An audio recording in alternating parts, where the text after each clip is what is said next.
Muy bien. Sean todos bienvenidos a Sin Expectativa, este podcast en el que hablamos sobre películas, series, se prendió el computador y demás. La idea es que sean más películas que series en verdad, pero por ahí entre medio hubo un momento en el que sí se colaron varias series porque se juntó el final de Stranger Things, o sea, de la cuarta temporada con la salida de Cobra Kai y sí, estuve viendo Sherlock igual recuerdo, así que por ahí se volvió seria expectativa en algún momento, pero la idea es que sean más películas que series, pues, o sea, por eso es sin expectativa. Bueno, no pretendo decir que las series no sean cine, pero claramente están dos cambios por debajo en términos de poesía, de poética de la imagen y esa weá que habla un cinéfilo mamador, aunque curiosamente la película de la que hablaremos el día de hoy tiene muy poco realmente de cinéfilo mamador y se trata de Peter Pan del año 2003, cuyo director no recuerdo y que no anoté, pero no tiene mucha relevancia en verdad porque lo busqué su filmografía y podríamos decir que esta es su película más popular y la otra no nunca la escuché ni en pelea de perro, weón. Creo que por ahí tenía una que más o menos conocía, pero ni me acuerdo cuál es, así que tan conocida no era tampoco. Bueno, vamos a hablar sobre esta película del año 2003, que como dije tiene muy poco de cine mamador, pero que tiene un lugar muy especial en mi corazoncito. Eh, y a partir de esta cinta también vamos a remitirnos al pasado, 50 años antes de esa película y 70 años antes casi en que nos encontramos actualmente, que es a la película de Peter Pan del año 53, la de Walt Disney, porque obviamente son películas que riman entre sí, ya que están basadas en el mismo título, en el mismo libro, que hay que hacer la aclaración. La Peter Pan del 2003 no es una remake de la Peter Pan de Disney del año 53, de hecho ni siquiera está producida por Disney, sino que más bien es una reinterpretación del libro. O sea, las dos películas se basan en el mismo libro y de ahí vienen sus similitudes. No es un remake, hay que aclararlo desde ya, no es un remake. Y bueno, y por ahí quizás también mencionemos alguna otra producción de Peter Pan, ¿por qué no? Puede que sí, puede que no. La que no vamos a mencionar en absoluto, sí, digo desde ya, es la Peter Pan del año 2015. Peter Pan esta en la que aparece Hugh Jackman interpretando al Capitán Barba Negra, que es el villano de esa película, ya que ahí Peter es aliado de Garfio.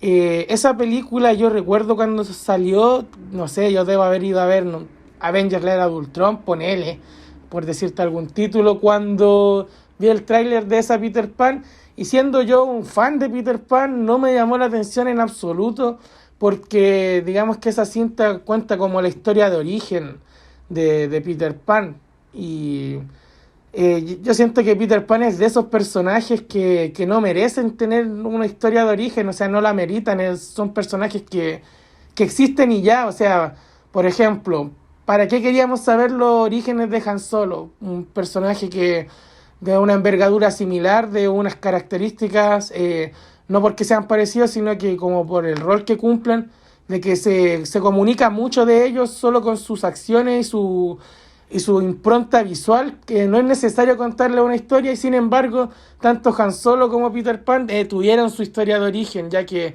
esto va muy de la mano con el cine que estamos viviendo hoy en día, en el que, bueno, del más mínimo clavo que hay en una casa, les producimos un spin-off o le producimos un remake. Y bueno, ahora están sacando tú, así como tortilla la historia de este weón, de este otro, que a nadie le importa, weón. Volviendo un poco a Star Wars, weón. Llegamos al punto en el que salió esta serie de Andor, weón, que no veré, que no vi, que no veré nunca. Porque qué chucha me importa a mí la historia de un personaje que salió en un spin-off, weón. O sea, llegamos al punto del cine comercial es que están sacando spin-off del spin-off. Concha de su madre, weón. Pero pico. Esto lo empecé a decir porque de Peter Pan del 2015 la vi ayer, como hoy día pretendía grabar este podcast.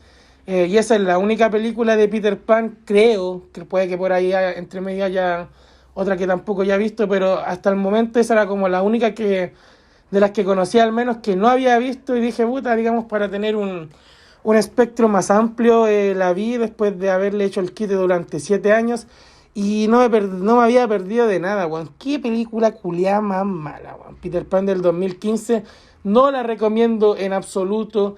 No es una buena introducción a Peter Pan, principalmente porque ese cabro chico que nos muestran ahí, si bien tiene los ojos verdes, si bien vuela, si bien vuela, no es Peter Pan, weón. No es Peter Pan, no captura para nada la esencia del personaje. El Capitán Garfio tampoco, en absoluto. Como les digo, es una suerte de historia de origen de este parque. Como les decía, para mí no tienen por qué tenerla, weón. ¿Por qué tenemos que conocer cómo empezó la rivalidad entre Peter Pan y el Capitán Garfio?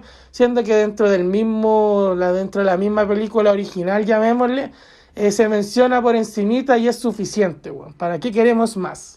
No sé, para ganar más plata. No sé cómo le habrá ido esa película, pero puta que es mala, weón. Hugh Jackman, weón, actúa como el pico ahí, weón, como que de verdad no tenía ni ganas de hacerla. Eh, y, bueno, y tiene esta escena en la que es raro porque cantan como todos los niños así en una especie de puerto de barcos voladores. Tenemos una escena en que los niños y los esclavos, los mineros de esa zona, están así cantando a todo chancho esta canción de Nirvana, no recuerdo cuál, creo que es Smell First Speak, esa ya, esa wea, que es del 90, la están cantando a grito y pulmón una horda de, no sé, 5.000 weones, en una película que está ambientada en la Segunda Guerra Mundial. O sea, ¿dónde está la lógica de esto? Y sé que estamos hablando de un niño que vuela, así que lógica podríamos buscarle, pero no weís, pues, weón, no weís. Si vayas a situar la historia en un lugar tan específico, porque tengo que mencionar que Peter Pan obviamente no está ambientada en la Segunda Guerra Mundial. Esa película se tomó esta licencia creativa de ambientarla en la Segunda Guerra Mundial. Entonces ya, te tomáis la licencia de cambiar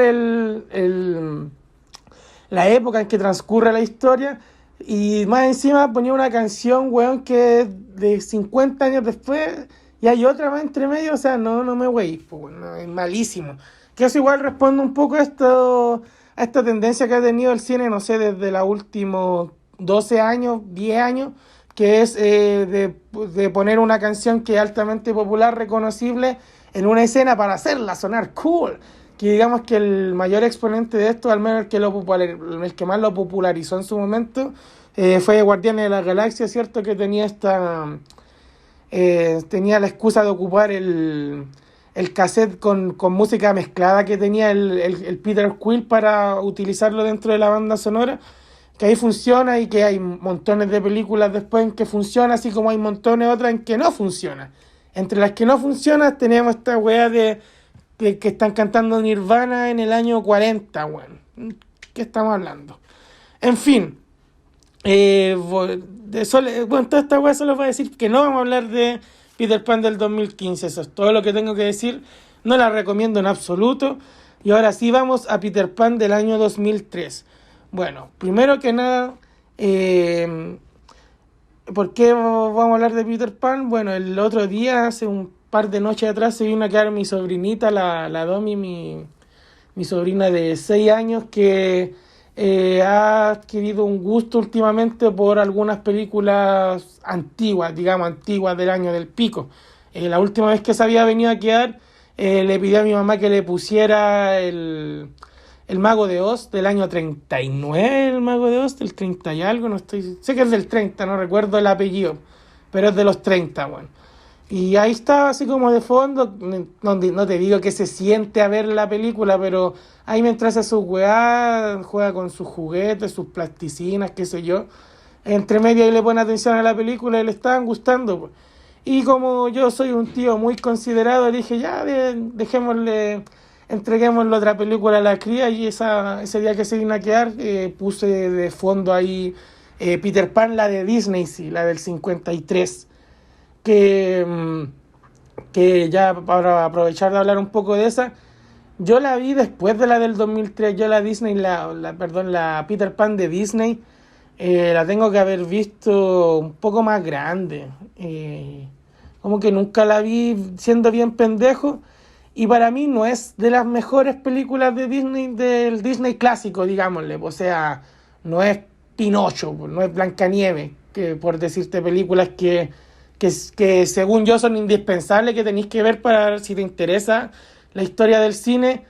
Para mí Peter Pan no entra dentro de esa categoría, pero aún así sigue siendo una película entretenidísima e icónica. O sea, el diseño de Peter Pan que más se conoce, que es el de este cabro pelirrojo con el gorrito verde, con la pluma picado a Robin Hood, es el de esa película. Asimismo el diseño de Campanita, que más se conoce, es el de esa película, que es una película que ya tiene, ¿cuánto? 70 años.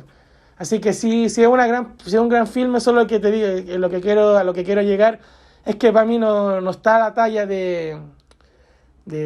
puta, ya dije Pinocho, pero ya dije Blancanieves, pero de esas, pues, bueno, ustedes entienden, pues esas películas, las primeras de Disney que tenían como este aire siniestro. Siento que ya en Peter Pan como que el aire siniestro, si bien perdura un poco en las temáticas y en el lenguaje, como que ya se perdió algo en la esencia, como que ya se sentía más infantil per se. Bueno, infantil, estamos hablando de una película, ¿no?, en la que hablan de apuñalamiento y degollamiento y esas mierdas, y de cazar indios. En fin, le puse esa película a la Domi, la vio, la entretuvo, pero mientras yo la veía, no hacía más que acordarme de la Peter Pan del 2003, pues bueno. Así que al día siguiente, cuando yo estuve solo en la casa, ahí sí me senté a verla hasta en Netflix. La recomiendo, Peter Pan del año 2003. No la veía del año pasado. El año pasado la vi efectivamente cuando recién la habían subido a Netflix. Ahí la había vuelto a ver y le hice un TikTok que está ahí. Fue uno de mis primeros TikTok. Se los recomiendo, síganme en TikTok. Ya dije mucho TikTok, en fin. Peter Pan del año 2003, que está basada en el libro de James Matthew Barrie, que el libro se llama Peter y Wendy. Muchos omiten a Wendy del título del libro, y la verdad es que para mí es un error eso, porque al menos en esta historia, la de la película, que se basa en la del libro, que a la vez es la misma en la que se inspira la película de Disney, Wendy tiene una importancia enorme, enorme, y yo creo que es una de las cosas que más me gusta de esa película. En fin, antes de entrar a hablar de lleno en Peter Pan del 2003, hay que entender un poco en el contexto en el que se estrena. Siempre es bueno, harta gente me pregunta así como, oye Barba, ¿cómo haces para analizar películas y tal? Bueno, hay muchas formas y montones de aristas, pero uno de los consejos que están entrando a clase los chiquillos del colegio de enfrente. Una de las cosas que yo siempre recomiendo es más o menos tener claro, investigar un poco, si se quiere, en qué contexto cinematográfico se estrenó tal o cual película. En este caso, Peter Pan, que salió el año 2003, bueno, a finales del año 2003, acá en Chile llegó como a principios del 2004, en el verano del 2004, teníamos que se había estrenado hace muy poco El Señor de los Anillos. O sea, El Señor de los Anillos venía terminando su emisión anual, que constó de 3 partes. Ese año se estrenaría Harry Potter, la tercera. El 2003 Harry Potter se saltó el año, pero ya tenía 2 películas estrenadas. Se venía de estrenar Spider-Man hace relativamente poco. El 2004 se estrenó Spider-Man 2. Se venía de estrenar el episodio 2 de Star Wars. Y pronto estábamos a puertas de estrenar Narnia al año siguiente, 2 años después, por ahí. O sea, en el momento en el que salió esta película estaba, digamos, esta cuestión de estrenar fantasía. Porque, bueno, Star Wars, si bien no entraría directamente como fantasía pura, sí que tiene mucho de eso. Lo mismo Spider-Man, pues si bien debería ser ciencia ficción, lo cierto es que es más fantástico que otra cosa. Y también estaba el gato. El gato, puta, no lo googleé bien en qué año se estrenó, pero sé que fue por ahí mismo. Porque si mal no recuerdo, cuando fui a ver Peter Pan al cine, había publicidad del gato. Puede que me esté cuenteando, puede que se me hayan confundido las visitas al cine, pero sé que fue más o menos por ese tiempo. O sea, la tendencia comercial, porque estos son grandes blockbusters del momento, en el live action, digamos, eran las películas de fantasía. Eh, y que tenían como común denominador que ninguna era completamente original. O sea, Harry Potter era un libro, El Señor de los Anillos lo mismo, igual Narnia. Star Wars venía a contar una historia que ya se había contado, bueno, a contar la primera parte de una historia que ya se había contado años atrás. Spider-Man está basado en cómic y El Gato igual basado en un libro. Así que digamos que esa era como, podríamos inferir que esa era la tendencia del momento, era como lo que estaba pegando en las salas comerciales, así que esta fue una apuesta, digamos, de Paramount, creo que es la productora de Peter Pan, por, digamos, seguir con este hilo que venía cosechando éxito. Puta, no noté cómo fueron los datos de recaudación, no sé qué también le habrá ido a esta película, pero... Pero pasemos de eso. Yo la fui a ver el año de su estreno, me llevó mi tía Mari, a mí y a mi primo Nacho. Nos llevó a ver esta película. Era verano, recuerdo que hacía mucho frío, mucho calor, hacía mucho calor. Y yo estaba más o menos hypeado porque Peter Pan como que yo lo conocía ya. Recuerdo que lo había leído como, no el libro original de James Matthew Barry, pero había leído así como una versión más cortita, estos típicos libros chicos, así como con harta ilustración y letras grandes, donde te contaban así como más o menos un cuento resumido. De hecho, si mal no recuerdo, creo que incluso era como para colorear. Entonces, había leído eso. Y también había salido hace poco la película de Peter Pan, que es secuela de la primera de Disney, que igual obviamente estaba producida por Disney, en la que salía de la hija de Jane, que se llamaba Peter Pan el regreso a nunca jamás, no sé si la recuerdan. Yo esa la vi después, sí, pero estaban, me acuerdo, los juguetes del McDonald's, porque una vez fui al McDonald's, me llevaron al McDonald's. Yo no iba mucho a restaurantes de comida rápida, pero cuando me llevaban al McDonald's y me compraron una cajita feliz, y en ese tiempo, poquitos meses antes de que saliera la película de Peter Pan del 2003, habían sacado una serie de juguetes en la cajita feliz, que era el barco de Garfio, pero dividido en 5 partes, y cada parte traía un monito. Estaba el monito de Peter Pan, obviamente, el de Garfio también, el de Wendy, no, perdón, la hija de Wendy Jane, el de Smith, el ayudante de Garfio, y uno que estaba el pulpo que era como el monstruo del mar que perseguía a Garfio en esa película, que ya no era el cocodrilo. Años más tarde yo tendría el barco completo porque me lo compré en la feria. Me acuerdo que me costó así como 5 lucas de la época, pero cumplí mi sueño de tener el barco completo. Y si me preguntan dónde está ese barco, no tengo idea, weón. Lo perdí, pero sé que lo tuve y sé que ahora quizás valdría algo más de plata, pero pico. Yo iba con algo de hype porque conocía la historia de Peter Pan y me gustaba el personaje. O sea, recuerdo que en... No, en verdad no, pues llegué así como que cachaba la historia, pero no conocía bien a Peter Pan como personaje. Me terminó por gustar precisamente por esta película. Ahora sí vamos a entrar a hablar de lleno, disculpen todo el contexto, pero es que una película es imposible percibirla por sí mismo. O sea, claramente sí, a la hora de sentarse a disfrutarla, pero a la hora de analizarla, sí que siempre tienen que entrar más proyectos que hayas visto en algún momento. Así. Eh, digamos que Peter Pan del año 2003, por lo que me llamó la atención el personaje de Peter en su momento, es que no era el típico protagonista ni siquiera de Disney, sino que en general, pues el weón era muy egocéntrico, hacía cagar, o sea, no escuchaba razones de otro. A la Wendy, digamos que la escuchaba porque era mujer y la hacía a la mente, pero a los cabros perdidos, a los niños perdidos, se los pasaba por la tula. De hecho, tengo entendido que en el libro no lo he leído, pero hasta donde sé como que mata a algunos. Era un sujeto, digamos, completamente enajenado de la convivencia con otros, como que vivía solamente en sí mismo. Trataba súper mal a la Campanita. Digamos que era un personaje astuto y con capacidades, con habilidades más que destacables, como esa que tenía de poder hacer la voz a Garfio, ¿cachai? Que era un un recurso que he utilizado entre medio ahí durante la película más de alguna vez, pero que no era un buen sujeto, pues bueno, o sea, era un niño y todo, o sea, más que un niño era como un preadolescente, estaba como en esa etapa culiada en la que eres más catete, y como que el weón se quedó pegado en esa etapa.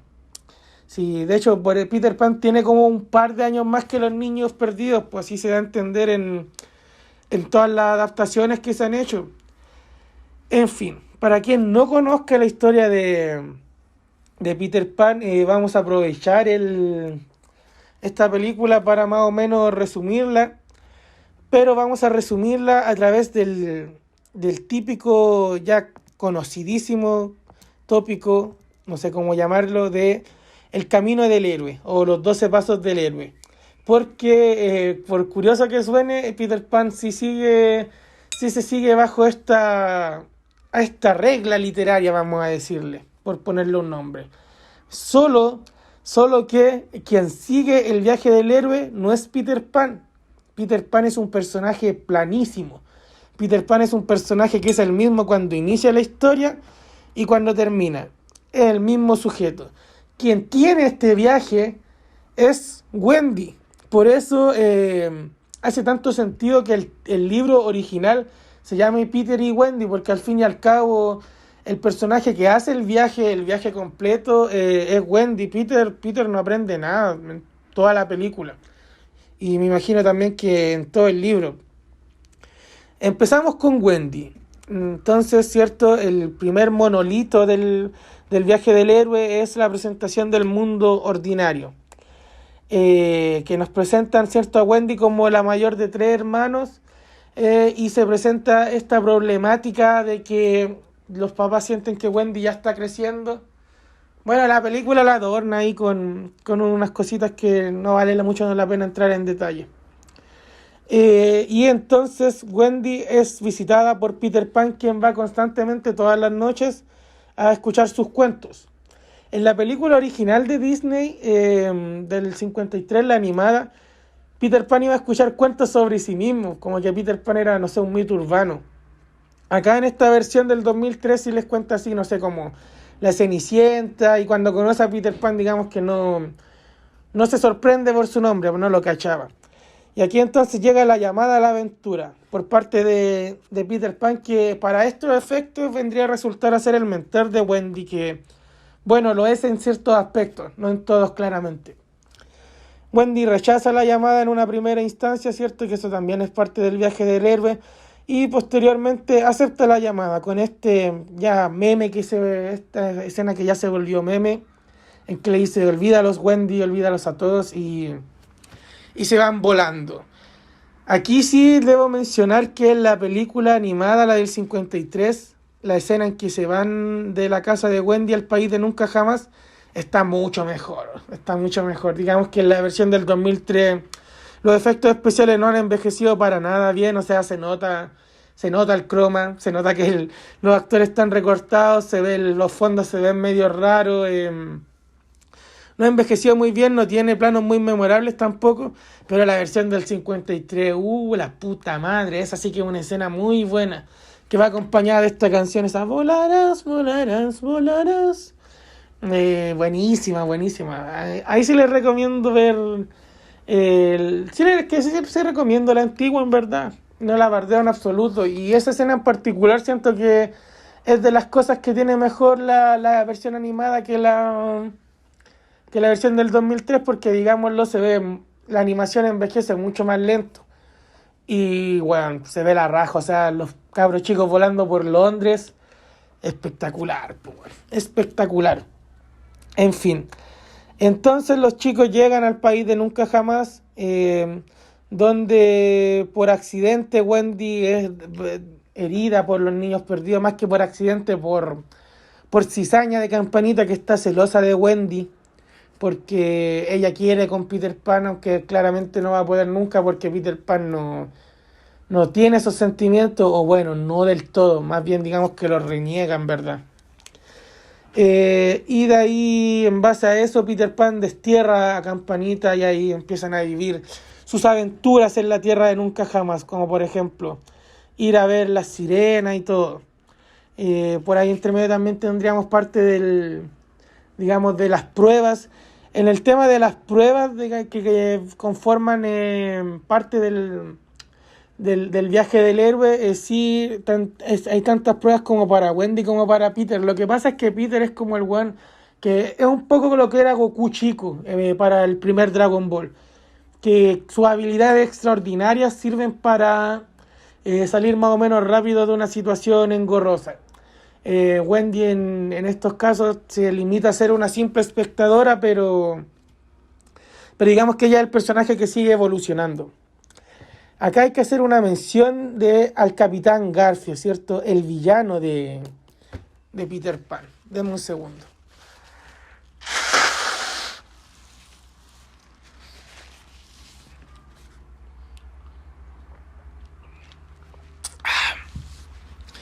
El Capitán Garfio es el némesis perfecto para un personaje como Peter Pan porque es su contraparte, pues, bueno. Mientras que Peter Pan es un niño que no crece nunca. De hecho, la película empieza, ¿cierto?, con esa sinopsis que no la mencioné porque para mí es como una característica tan obvia que es como, no sé, pues decir que Batman es un superhéroe que no tiene poderes. Está de más decirlo. Pero bueno, Peter Pan es un niño que no crece nunca y entonces su némesis perfecto no puede ser otro que un viejo que ya tiene, no sé, sus 50 años tendrá Garfio, 40 tirando para 50, un viejo ya adulto, digamos, de mediana edad, con pelo largo y barba y que es un capitán pirata, pues, bueno. No podía ser un mejor enemigo porque contrasta completamente con Peter. Digamos que al ser el capitán de un navío pirata es alguien que está constantemente acompañado de sus nakamas, aunque sí es bastante solitario. En eso se parece a Peter, que si bien Peter tiene a los niños perdidos, el Capitán Garfio, o sea, tanto el Capitán Garfio como Peter están así, digamos, solo en su mundillo, con la diferencia de que el Capitán Garfio sí utiliza a sus secuaces más a su favor, porque para Peter digamos que están un poco más de fondo, como que siempre él es el que termina salvando la situación. Y también el Capitán Garfio tiene esta cuestión de que es más poderoso que Peter, obviamente, en términos de fuerza bruta. Peter tiene la ventaja de que es más escurridizo y que puede volar, cosa que es una senda ventaja. Es un poco la dinámica que tienen como el gato y el ratón, o yo diría más bien el perro y el gato, que el perro, cierto, es como este animal grande, pesado, que vendría a ser Garfio, que le cuesta pillar al gato porque el gato es demasiado escurridizo, pero que a la hora que lo pille, obviamente el perro le va a sacar la chucha, que es lo que pasa en la película, de hecho, en algún punto. En fin, ¿cuál es la particularidad que tiene Garfio en esta adaptación? Es que el actor que interpreta al padre de Wendy, al señor Darling, es el mismo que interpreta a Garfio. No recuerdo el nombre del actor en este momento, no lo anoté tampoco, pero es quien también interpreta a Lucius Malfoy, al papá de Draco Malfoy en la franquicia de Harry Potter. Ese recurso de que el padre sea el mismo que interpreta al villano no es para nada porque el actor sea muy multifacético, tan multifacético que consiguió dos papeles, ni porque la producción no haya tenido plata para contratar dos actores distintos, sino más bien viene como una especie de metáfora, como una especie de que la figura de autoridad del padre es tan potente para Wendy en este caso, lo que igual en esta película en particular refuerza la idea de que Wendy, la que está recorriendo el viaje, ¿cierto? Su padre representa una autoridad tal, un poder tan grande que ella ve a Garfio como su padre, como si él fuera su padre. Y que no se hace evidente, no se verbaliza en ningún momento. O sea, Wendy nunca dice, oh, se parece a mi papá. De hecho, eso fue algo que yo me di cuenta ya más grande y ni siquiera estoy seguro si me di cuenta yo o si me lo dijeron. Probablemente me lo hayan dicho. Ese es un recurso que igual se utilizó en Jumanji un par de años antes. ¿Se acuerdan que ahí el cazador que caza a Alan también está interpretado por el mismo actor que interpreta al padre de Alan, que es lo mismo, digamos, viene de ahí, de esa metáfora. Además que deben haber más atrás algunos otros ejemplos, pero al menos estos son los únicos dos que yo conozco. En fin, tenemos un detalle, por ejemplo, de que Peter es súper olvidadizo. Y eso va de la mano con que Peter Pan es un personaje que no crezca. Porque si Peter Pan, digamos, empezara a recordar todas sus aventuras, empezara a tener muy presente todas sus vivencias, eso lo llevaría inevitablemente a aprender de sus errores y en consecuencia a madurar sobre ellos. Y al madurar, ¿qué estaría haciendo Peter? Pues creciendo. Así que ese detalle de que a Peter se le olviden como casi instantáneamente las cosas va de la mano con que él es un niño eterno. Al no recordar nada está, digamos, condenado a seguir cometiendo los errores una y otra vez y por ende a ser un personaje plano que no crece. Tenemos entonces que Peter le enseñó a Wendy a volar, a pelear con espadas y Wendy se le insinúa a Peter en una escena en la que bailan volando en el bosque, que son vistos sigilosamente por Campanita y por Garfio, y en la que Wendy le insinúa a Peter que por qué no vuelven a la Tierra los dos y crecen juntos, no sé, pues. Y Peter, bueno, en verdad como que se le declara un poco, ya, y Peter, digamos que tiene sentimientos encontrados, pues. Y esta es la escena, en el fondo, en la que Peter decide renegar de crecer definitivamente. Le dice que no a Wendy, que él quiere ser un niño por siempre, y en el fondo ahí ya es cuando se corta toda la posible evolución de Peter Pan, y queda como estigmatizado como este niño eterno. Mientras que Wendy, este es el punto de inflexión que tiene y sumado a que ve a sus hermanos, Michael y John, que no lo había mencionado en absoluto, que es un detalle curioso, es que la versión de Disney, la versión doblada, que seguramente fue la que vio la mayoría, se llamaban Juan y Miguel, que puta, es la traducción de sus nombres. Buena jugada esa, buena jugada, diría Bruno Díaz. Al ver que sus hermanos ya se están salvajizando tanto y ya llegaron al punto de olvidar a sus verdaderos padres, es que Wendy toma la decisión de volver a casa con ellos y se le suman, digamos, los otros niños perdidos. Aquí quiero volver a remitirme a la película del año 53, porque pasan un par de cosas distintas que no sé cuál estará mejor adaptada del libro, pero que para mí funcionan más en la película que estamos hablando ahora, la del 2003. Porque como les mencioné, Wendy toma la decisión de volver a su casa luego de que ve a sus hermanos comportándose como animales y de que Peter ya le dejó claro que él no está ni ahí con ella sentimentalmente porque él va a ser un niño por siempre, así que Wendy dice ya aquí no da más. Sin embargo, en la versión del 53, lo que ocurre es que Wendy se pone celosa porque Peter Pan tiene ahí un pequeño coqueteo con Tigrilla, que es esta niña india que salvan de las garras de Garfio. Ahí en la fiesta de celebración como que tienen ahí un cruce de mirada, un bailoteo y un coqueteo, llamémosle. Y esto pone celosa a Wendy y toma la decisión y le dice, ya cabro, nos vamos, no, ni ahí con este con. Lo que para mí le quita un poco el peso al personaje porque queda como que en la versión antigua como que se fue por una pataleta porque, este weón no me pesca y pesca a esa weona, me voy. En cambio en esta sí es como un peso más grande ya que el weón le dejó en claro que si quiere tener un futuro con alguien, no va a ser con él.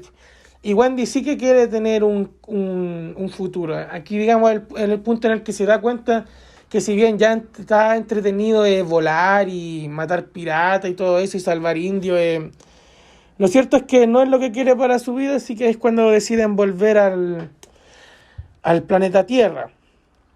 Entonces viene una escena en la que Wendy más o menos que traiciona a Peter, ¿cierto? Que vendría a ser como... De hecho, después de esa escena en que se agarran a sablazos los dos, que Wendy dice ya nos vamos y cuando se van llega Garfio y envenena a Peter Pan. Campanita se entera de esto, va rápidamente a salvar a su amado y lo salva, pero en consecuencia muere ella. muere ella. Y aquí viene una escena en la que Peter empieza a decir, yo sí creo en las hadas, creo, una escena muy bonita en la que todos los niños que están durmiendo, soñando con nunca jamás, repiten la frase porque en ese mundo si alguien dice que no cree en las hadas se mueren. Por el contrario, si dicen mucha gente y de verdad con mucha fuerza que cree en las hadas, aparentemente las hadas reviven, porque es lo que le pasó a Campanita. Eh, Según tengo entendido yo, antes de ser una novela, la de James Matthew Barrie, digamos la original, Peter y Wendy, había sido una obra de teatro. Y digamos que ese momento en yo sí creo en las hadas es algo que viene desde la primera versión, desde la versión teatral. Hasta donde tengo entendido, en esa parte, lo que hacía el actor de Peter era que le pedía a los niños del público, o a todo el público en verdad, que dijeran que creen en las hadas, lo que generaba así una complicidad entre el espectáculo y el espectador, así muy, muy bonita para el momento, quiero imaginarlo. Revive Campanita y Peter va a pescarse a sablazos con Garfio. Aquí hay otra diferencia entre la versión del 53 y entre la versión del 2003, y es que en la de Monitos, Garfio le dice a Peter que es puro weón, que le gana por puro que vuela, que peleen a pata. Y Peter accede, y Peter pudo haber volado, ¿cachai?, para salvarse, pero decide cumplir con su palabra, cosa que le da un poquito más de honor a Peter en esa película. Pero en esta versión lo que pasa es que Garfio vuela. Y puta, digamos las cosas como son, visualmente se ve mucho más bacana así Garfio pescando esos sablazos con Peter Pan en el aire, pues, bueno. Se ve mucho más bonito, mucho más cinematográfico. Y aparte que la escena en que Garfio le empieza a hacer la mente a Peter, porque recordemos que para volar tienes que pensar cosas buenas, y si pensáis cosas malas empiezas a bajar. Digamos que Peter Pan nunca había bajado, pero Garfio le empieza a hacer la mente diciéndole, no, la Wendy no está ni ahí con vos y la weá. Y lo tira para abajo y ahí le saca la chucha. Yo recuerdo que cuando era chico me había impactado ese momento en el que el Garfio le pegaba a Peter, porque recuerdo que se sentían así como golpes brutales. Lo que les decía al principio, pues, cuando si el perro agarra al gato, no hace tula, le pega unos mordisqueos y cagó. Y es lo que pasa aquí, porque el Garfio le pone 3 coscachos a Peter y le deja la cabeza ensangrentada y al weón así postrado en el piso. Entonces ahí es cuando llega el momento en el que Wendy le da flor de calugazo a Peter. Flor de calugazo. Quiero hacer una pausa aquí. Hace un par de años, creo que como 2 años atrás, para el día de San Valentín, hizo un especial de San Valentín. El único especial de San Valentín que he hecho, que fue un top 7 de las mejores escenas de besos que había visto. Y bueno, te juro que pensé en poner esta de Peter Pan, pero por lo único que no lo hice fue porque quería, siempre que yo hago estos top, digamos, de distintas películas, trato de usar la menor cantidad posible de películas gringas, weón. Y para ese top creo que ya tenía así como 2 o 3 películas gringas, entonces fue como puta, ya no quiero poner otra. Así que por eso nomás la dejé fuera. Pero es la mansa escena, weón. Yo recuerdo, hasta el día de hoy, es una de mis escenas favoritas de beso. Ese video que hice fue un top 7. Te diría que esta es el octavo beso que más me gusta de las películas, sobre todo cuando lo vi en el cine. Y tras esto, Peter Pan libera un enorme poder que manda a todo el mundo a volar, y gracias al cual finalmente logra pitearse a Garfio. O sea, entregarlo al cocodrilo que lo perseguía y muere. Que esto podría parecer como un Deus Ex Machina, pero lo cierto es que en la película se había introducido de que el país de nunca jamás es como una suerte de extensión de Peter. Si Peter está triste, el país está en tormenta. Si Peter está feliz o extasiado como en este momento, el país responde a sus estímulos, que es algo que se planteó desde el principio cuando llegan a Nunca Jamás, porque el barco pirata está, digamos, en un mar congelado, como que está todo melancólico, triste, hasta que vuelve Peter Pan. Al momento que vuelve Peter Pan, empieza a salir el sol y las flores, como te digo, po, como que el país de nunca jamás es una especie de extensión de Peter y responde a sus emociones. Aquí mismo en esta pelea, pues, cuando Peter estaba casi a punto de morir, de hecho, si no es por Wendy, Peter muere ahí, en esa escena. Está el cielo negro y había una enorme tormenta precisamente porque Peter estaba para el Jackson. Entonces el país de nunca jamás responde al estado anímico y emocional del protagonista. En fin, después de eso Peter va a dejar a los niños a su casa, los vuelve con los niños de nunca jamás, que los adopta la familia Darling, llegan con un tesoro ahí, digamos, para suplir los gastos, que eso es algo que no pasa en la película de Disney, pero según tengo entendido sí pasa en el libro. Así que, hasta donde sé, sí, la versión del 2003 es más fiel al libro que la de Disney, hasta cierto punto. Y ahí tenemos que termina, se despide Peter y Wendy y termina la película, aunque si buscan en YouTube hay una escena eliminada que era como una especie de final alternativo que también viene del libro, hasta donde sé. Que es que Peter llega a la casa de Wendy, pero Wendy ya está adulta y Wendy, digamos, le entrega a su hija, por decirle. Y el libro finalizaba así como con esta suerte de leyenda de que cada vez que crezca una niña Darling,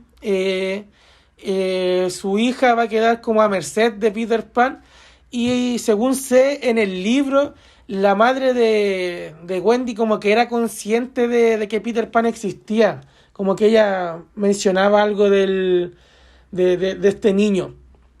Como les digo, no leí el libro, tarea pendiente, lo quiero hacer. Pero como que en el libro estaba eso, por lo que se da a entender que quizá Peter Pan ya había salido con la madre de Wendy antes, solo que quizá la mamá de Wendy se lo olvidó, no sé yo, y como que Wendy quizá fue la primera en ser consciente completamente de Peter y sus aventuras. Pero el libro cierra así con Peter Pan llevándose a Jane, que es este personaje que después saldría en la secuela de Disney 50 años después, que es la hija de Wendy, y se la lleva para hacer la limpieza de primavera. Alto machista resultó ser Peter Pan. Y con esta cuestión de que cada vez se va a ir llevando a la niña después se va a llevar a la nieta de Wendy, que va a ser la hija de Jane y etcétera. Bueno, y la película tiene esta escena eliminada en la que Peter se llevaba a Jane. Quizá lo sacaron porque uno sí es súper machista que cada mamá le entrega a su hija a este cabro chico para que les vaya a hacer aseo. Pero otra en verdad es que es súper siniestro. Es como, puta, ¿por qué todas las niñas deberíamos seguir la tradición de una madre, ¿cachai? Y una tradición bastante absurda. Me acabo de dar cuenta de que el tema del viaje del héroe se fue al carajo, pero es que tampoco es que esté tan presente. Yo lo mencioné así como algo, como una mera casualidad. O sea, sí que el viaje del héroe no siempre se cumplen todos los pasos. Y en este caso se cumplen, digamos, los más importantes, porque al final sí se produce la vuelta casi a Wendy, que es parte del cierre del viaje del héroe, que es que el héroe tiene que volver al mundo ordinario, pero ya con los conocimientos adquiridos gracias a su viaje. Y es lo que pasa con Wendy. Pero no me resulta muy lógico eso, de que le entregue a su hija a Peter, pero bueno, es una escena eliminada de la película, estamos hablando de la película, así que si es una escena eliminada no pasó, no pasó en la película. Y qué bueno que la borraron, siento que terminó bien. Para mí, esa fue una aventura de Peter Pan y es la que dio cierre, pues bueno. Dio cierre a la mierda. En fin, muchachines. Como conclusión, esta película es buena, me gusta, digamos, hay que mencionar que los efectos especiales no envejecieron muy bien, pero siento que tienen un cierto carisma, así como estos fondos que se nota al tiro que son mulas, pero como que potencia, digamos, la condición de adaptación de cuentos de hadas que es esta historia. Como les digo, Es una película que no es una gran pieza de análisis cinematográfico, pero que es una divertida fábula para ver con la familia y para entregársela a futuras generaciones. Yo en lo personal se la entregué a mi sobrina en el formato de la película de mono, pero eventualmente quizás le muestre esta también porque digamos que es una especie de clásico moderno, digámosle, llamémosle, aunque es más una adaptación de un viejo clásico, pero que logran adaptarlo al siglo XXI. Y para mí deberían dejarlo ahí. Yo no siento que sea necesaria otra adaptación de Peter Pan. Y quizás sí estaría interesante ver otra historia de Peter Pan porque, según se da a entender, Peter Pan es prácticamente un niño inmortal. Sin embargo, la única aventura que conocemos de él es la que estuvo con Wendy. Eh, Quizás por lo que dije al principio, ahora puede ser un poco hipócrita, ya que bardié caleta la pseudo historia de origen que le dieron, y ahora estoy diciendo que quizás podrían sacar otra película de Peter Pan de otra aventura, pero es que en verdad esa weá la critiqué porque la película es mala y la idea era mala, o sea, la historia de origen es lo menos interesante que tiene Peter Pan. Ahí entre medio podrían hacer otra cosita, pero como adaptación de la historia clásica, del libro clásico, yo siento que con esta película y complementada un poco con la de Disney, como que ya es suficiente y dejemos a Peter Pan ahí, espero que así se quede. La película del 2015 incluso terminaba así como con una especie de cliffhanger que coqueteaba con que iba a haber una secuela, pero menos mal no existió, weón, porque insisto, puta que es mala esa wea. Así que, en resumen, Peter Pan del 2003, buena película. Peter Pan del 53, buen complemento de esa película. Peter Pan del 2015, vale callampa. Ah, bueno, hablamos de Hook. Acabo de ver que tenía aquí anotado Hook. Esa la vi cuando chico. Esa es de Spielberg. Bueno, esa sí que no la he vuelto a ver, weón. Esa la vi cuando chico, cuando la daban así como en el TVN, en el Mega, y no la volví a ver de grande, no sé cómo sea. La tenía anotada aquí como para mencionarla como mera casualidad, porque en esa película Robin Williams interpreta a Peter Pan y Dustin Hoffman al Capitán Garfio, o sea, por nombre, ya es la película actoralmente más elevada de Peter Pan. Quizá debería echarle una revisionada, ahora ya de adulto, a ver qué tal está. Pero bueno, y recomiendo encarecidamente ver Peter Pan del año 2003, está en Netflix, no sé hasta cuándo vaya a estar, pero es una película con buena música, con un chip muy lindo, bueno, o sea, Peter y Wendy tienen un carisma enorme. De hecho, el TikTok que tengo sobre esa película es sobre la escena en que Peter y Wendy se conocen, en la que se deja en claro a través de los elementos que están en la imagen cómo es que se enamoran estos jóvenes, ya que el pie de cama de Wendy tiene un corazón tallado y mientras conversan Peter baja y queda dentro del corazón, y en el contraplano de Wendy también está dentro del corazón. O sea, es como un recurso muy chiquitito para decirte ya estos locos se enamoraron o al menos se flecharon el uno del otro. Un lindo recurso, una linda escena, tienen mucha química los dos actores. Y bueno, y Wendy es el corazón de la historia, pues ella es la heroína en verdad. Peter es el que llega a salvar el día, pero Wendy es la que está, digamos, en esta encrucijada de si seguir creciendo o no. Al final decide que sí tiene que seguir creciendo, Peter decide que no y él se queda ahí en nunca jamás. Y Wendy sigue con su vida. Y así termina Peter y Wendy, que es como debería ser conocida este mame, porque como les dije, Wendy tiene harta importancia. Y, y eso pues muchachines, estén pendientes al canal porque voy a estar sacando material, voy a estar sacando videos. Pretendo sacar unos 2 o 3 videos más antes de que termine el año. Este podcast va a seguir siendo intermitente, no me quiero comprometer a decir que voy a sacar uno a la semana o uno al mes o uno cada 2 semanas porque sé que no va a ser así. Aparte les confieso algo bueno, la alergia culiada me tiene la voz mal, no sé si se notará mucho por el micrófono del celular, pero yo en lo personal no siento que me hago mucho daño hablando tanto rato en primavera, weón, porque De verdad que tengo la garganta mal. Yo así antes de grabar los videos y antes de grabar los podcasts, trato de vocalizar. Últimamente lo empecé a hacer hace un par de meses. Y entre la vocalización canto 2 o 3 canciones antes de empezar a grabar la voz, digamos, para soltar el timbre y todo eso. Pero hoy día caché que hay tonos a los que no llego, weón. Como que de verdad tengo la voz muy limitada, sobre todo por la nariz tapada y toda esa mierda. Pero bueno, basta de lloriqueos. Hemos llegado hasta el final de este podcast. Espero les haya gustado. Recuerden dejar en comentarios qué película les gustaría que analizáramos. Y eso, pues, muchachines, sin nada más que agregar, se despide acá Barbarroja. Nos estamos escuchando en un próximo podcast. Adiós.